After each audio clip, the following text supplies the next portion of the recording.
نحمده ونصلي ونسلم على رسوله الکریم اما بعد فاعوذ باللہ من الشیطان الرجیم۔ کلمہ شریف کے حوالے سے ہی باب چہارم جو کہ درس جاری ہے۔ سیدنا ابی ہریرہ رضی اللہ عنہ روایت فرماتے ہیں کہ حضور نبی کریم صلی اللہ علیہ وسلم نے ارشاد فرمایا، ایمان 70 حصوں اور چند شاخوں پر مشتمل ہے۔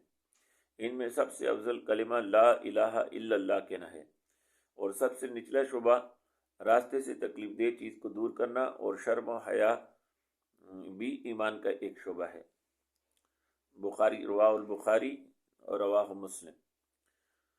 یعنی آپ دیکھیے کہ ایمان کی 70 شاخیں، اس میں سے کم تر درجہ یہ کہ راستے سے کسی خرابی کی شے کو ہٹا لیا جائے۔ حالانکہ جب ہم راہ میں چلتے ہیں تو خرابی کو بڑھاتے چلے جاتے ہیں۔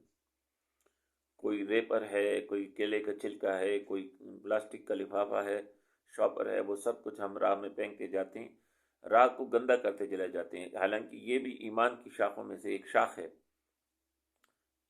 کہ راہ کو صاف رکھا جائے۔ پھر رسول اللہ صلی اللہ علیہ وسلم نے فرمایا کہ سب سے افضل جو اس کا حصہ ہے 70 شاخوں میں سے افضل مقام وہ کلمہ لا الہ الا اللہ کا اقرار ہے، یعنی دل سے غیر اللہ کی محبت کو نکالنا ہے۔ لا الہ الا اللہ سے مراد علماء نے جہاں الا اللہ مراد لیا ہے کہ سوائے اللہ کے کوئی اور معبود نہیں، اس کو مانا جائے، یہ سب سے اعلیٰ درجہ ہے۔ اسی طرح دل سے بھی اس کو غیر کے محبت کو نکالنا، یہ بھی لا الہ الا اللہ ہی کا کمال ہے۔ اس کی ضرب سے دل سے غیر کی محبت نکل جاتی ہے، یعنی لا مقصود الا اللہ اور لا مشہود الا اللہ کی کیفیت انسان پر طاری ہوتی ہے۔ جب رسول اللہ صلی اللہ علیہ وسلم نے ایمان کا ذکر فرمایا تو کہیں فرمایا کہ پاکی نصف ایمان ہے، کہیں فرمایا نیک خلق ایمان ہے، کہیں فرمایا شرم و حیا ایمان کا ایک حصہ ہے، کہیں فرمایا صبر ایمان ہے۔ معلوم یہ چلا کہ تمام نیکیاں ایمان کا حصہ ہیں، ان پر کامل عمل بندے کے ایمان کو کامل کر دیتا ہے۔ یعنی جتنی نیکیاں ہیں یہ بھی ایمان کا حصہ ہیں، کیونکہ ان تمام نیک اعمال کا قبول ہونا کلمہ لا الہ الا اللہ کہنے سے مشروط ہے۔ اس سے معلوم یہ چلا کہ اگر نیکیاں ایمان کے حصے ہیں تو گناہ ایمان کے منافی ہیں۔ اس لیے ایک روایت ہے، اللہ کے حبیب علیہ السلام فرماتے ہیں کہ جب بندہ زنا کرتا ہے، جب بندہ گناہ کرتا ہے تو اس سے ایمان کو اس وقت اٹھا لیا جاتا ہے، یعنی گناہ کبیرہ کے وقت وہ کچھ وقت کے لیے اس کے اعمال یہ دکھلاتے ہیں کہ یہ مومن والے کام نہیں، تو جیسے وہ مومن نہیں ہوتا۔ معلوم یہ چلا کہ تمام نیکی ایمان کے حصے، ان پر کامل عمل بندے کو ایمان کو کامل کر دیتا ہے، یعنی جتنا بندہ نیکیاں کرے گا اتنا ایمان کامل ہوتا چلے جائے گا، کیونکہ ان تمام اعمال کا قبول ہونا کلمہ لا الہ الا اللہ کہنے سے مشروط ہے۔ ہاں، لیکن ان اعمال کے قبول ہونے کے لیے شرط یہ ہے کہ کلمہ لا الہ الا اللہ جو ہے اس کا اقرار کرے، اقرار و باللسان و تصدیق و بالقلب، یہ ضروری ہے اس کے لیے۔ اگر اس کے ایمان نہیں لایا اور اس کا اقرار اور دل سے تصدیق نہیں کی تو اعمال چاہے جتنے نیک ہوں تو اس سے اس شخص کو کوئی فائدہ آخرت میں نہ ہوگا۔ اس لیے مذکور بالا حدیث شریف میں جب یہ ارشاد فرمایا کہ ایمان 70 حصوں اور چند شاخوں پر مشتمل ہے، اور ان میں سب سے افضل کلمہ لا الہ الا اللہ کہنا ہے، کیونکہ اس عمل کے بغیر اللہ تعالیٰ کے حضور میں بندے کا کوئی عمل قبول ہی نہیں۔ کلمہ نہ ہو تو کوئی عمل قبول نہیں۔ ایمان کی تمام شاخیں جمع ہو جائیں لیکن اقرار و باللسان و تصدیق و بالقلب وہ کلمہ لا الہ الا اللہ کے ساتھ نہ ہو تو پھر بندے کا یہ سب کچھ عقارت رہ جائے گا۔ حضرت ابی ہریرہ رضی اللہ عنہ روایت فرماتے ہیں کہ رسول اللہ صلی اللہ علیہ وسلم نے ارشاد فرمایا، اپنے ایمانوں کو تازہ کرو۔ عرض کی گئی، یا رسول اللہ صلی اللہ علیہ وسلم، ہم اپنے ایمان کو کیسے تازہ کریں؟ آپ صلی اللہ علیہ وسلم نے ارشاد فرمایا، بکثرت لا الہ الا اللہ پڑھو۔ مسند احمد۔ معلوم یہ چلا کہ لا الہ الا اللہ کا ورد بکثرت کرنے سے نیک اعمال کی توفیق کے ساتھ ساتھ استقامت بھی عطا ہوگی۔ حضرت ابو سعید خدری رضی اللہ عنہ روایت فرماتے ہیں کہ رسول کریم صلی اللہ علیہ وسلم نے ارشاد فرمایا کہ حضرت موسیٰ علیہ السلام نے عرض کی، اے میرے رب، مجھے ایسی کلمات بتا جن سے میں تیرا ذکر کروں۔ اللہ تعالیٰ نے ارشاد فرمایا، تم کہو لا الہ الا اللہ۔ اے موسیٰ، اگر ساتوں آسمان اور ساتوں زمینوں کو میزان کے ایک پلڑے میں رکھا جائے اور لا الہ الا اللہ کو دوسرے پلڑے میں رکھا جائے تو لا الہ الا اللہ والا پلڑا باری ہو جائے گا۔ رواہ النسائی، نسائی شریف ہی میں ایک دوسری حدیث حضرت ابو سعید خدری رضی اللہ عنہ ہی روایت فرماتے ہیں کہ رسول کریم صلی اللہ علیہ وسلم نے ارشاد فرمایا، ایک مرتبہ حضرت موسیٰ علیہ السلام نے اللہ تعالیٰ کے دربار میں عرض کی، مجھے کوئی وظیفہ تعلیم فرما جس سے میں تجھے یاد کروں اور تیرا ذکر کروں۔ اللہ تعالیٰ نے ارشاد فرمایا، لا الہ الا اللہ کہا کرو۔ انہوں نے عرض کی، میرے رب یہ تو ساری دنیا کہتی ہے۔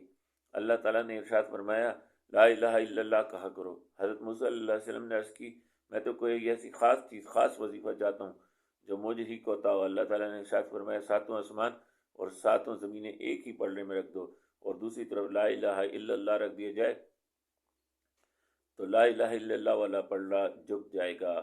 رواہ النسائی۔ اگر آج کوئی اس کلمہ کو معمولی سمجھتا ہے تو مرنے کے بعد اس کلمہ طیبہ کی قدر و منزلت تو معلوم چل ہی جائے گی۔ حضور نبی کریم صلی اللہ علیہ وسلم نے صحابہ کرام صلی اللہ علیہ وسلم صحابہ کرام رضوان اللہ علیہم اجمعین کو نصیحت فرماتے ارشاد فرمایا ہے، جیسے حضرت ابو ہریرہ رضی اللہ عنہ روایت فرماتے ہیں کہ لا الہ الا اللہ کا تکرار کثرت سے کرتے رہا کرو، اس سے پہلے کہ تم اس کو موت یا بیماری کی وجہ سے نہ پڑھ سکو۔ اور ترغیب و ترہیب۔ اب دیکھیے یہ لا الہ الا اللہ کی فضیلت پر بہت ہی پیاری باتیں اور بیان جو ہے مرشد گرامی نے فرمایا ہے، اور یہ بڑی بہترین اور قیمتی نصیحتیں اور قیمتی احادیث مرشد گرامی نے یہاں پر تحریر فرمائی ہیں۔ اب یہ ایک واقعہ بیان کیا جاتا ہے کہ ایک نوجوان کو کلمہ طیبہ کی جو ہم نے پڑھا ہے اس کی شان کے حوالے سے بتا رہا ہوں کہ اس کو ایک خاتون سے، ایک لڑکی سے عشق ہو گیا اور اس نے مختلف لوگوں سے، عاملین سے رابطے کیے کہ کسی طرح اس کے والدین راضی ہو جائیں، کیونکہ اس کے والدین راضی نہیں تھے اس کے ساتھ نکاح پڑھانے پر۔ کسی نے اس کو بتایا کہ اس کے استاد ہیں ہندوستان میں، یہ ان کے پاس چلے جاؤ، وہ تمہیں ایسا عمل بتائیں گے کہ لڑکی کے والدین خود مجبور ہو کے اس کا رشتہ تمہارے نکاح میں دیں گے۔ یہ ہندوستان چلا گیا، وہ ایک جادوگر تھا۔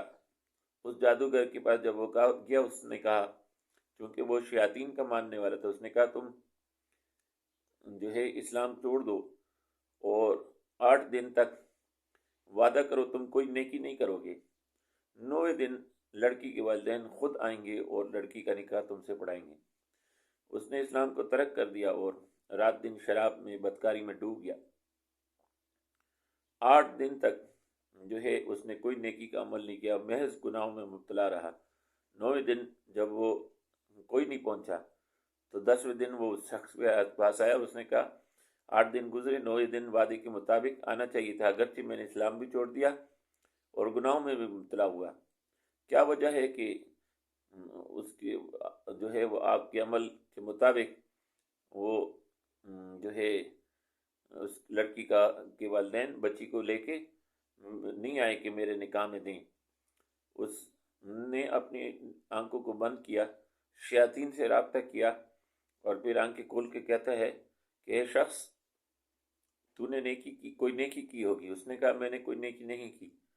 اس نے کہا جب تو راستے میں چل رہا تھا تو فلاں دن رات کو تو جب شراب خانے سے نکلا، راستے میں ایک پتھر تھا، اس پتھر کو تو نے دیکھا تو تو نے کہا کسی کی ٹوکر لگے گی اس کو چھوٹ ہو جائے گی، تو نے اس پتھر کو راہ سے ہٹا دیا تھا، تو یہ تو نے نیکی کی ہے، میں نے تجھے نیکی کرنے سے منع کیا تھا، تو نے میرے عمل کو ضائع کر دیا۔ اس نے کہا کہ اللہ تعالیٰ نے میرے اس عمل کو نیکی میں لکھ دیا حالانکہ میں مسلمان بھی نہیں۔ اس نے کہا ہاں، تیرا یہ عمل اگر تو مسلمان نہیں، یہ نیکی ہے۔ جب اس نے یہ سنا تو کہا افسوس، جب میں مسلمان نہیں تو اللہ تعالیٰ میرے عمل کو نیکی میں لکھتا ہے، تو جب میں نے کلمہ پڑھا ہوا تھا اور میں مسلمان تھا، یہ تو اللہ تعالیٰ میرے لیے اس کے بدلے کیا کچھ نہ دیتا ہوگا۔ یہ کہہ کر اس نے دوبارہ سے کلمہ پڑھا اور اپنے ایمان کی تجدید کی اور وہاں سے چلا گیا۔ یہ دیکھیے اگر بندہ کتنے ہی نیک عمال کر لے لیکن کلمہ لا الہ الا اللہ نہ پڑھا ہو تو پھر اس کے وہ نیک عمال اس کو دنیا میں تو فائدہ پہنچاتے ہیں، لیکن آخرت میں فائدہ تبھی پہنچا سکتے ہیں جب اس کو کلمہ طیبہ نصیب ہو جائے، کیونکہ کلمہ طیبہ ہی در حقیقت جنت کی کنجی ہے، یہی انسان کو جنت میں لے جانے والی ہے۔ اللہ تعالی ہمیں کلمہ طیبہ سے جڑے رہنے کی، کلمہ طیبہ کا اقرار زبان سے اور دل سے تصدیق کرنے کی، اور کلمہ طیبہ کا پرچار کرنے کی، اور کلمہ طیبہ سے اپنے زبان کو تر رکھنے کی، صبح و شام اس کو پڑھتے رہنے کی توفیق نصیب فرمائے۔ وما توفیق الا باللہ۔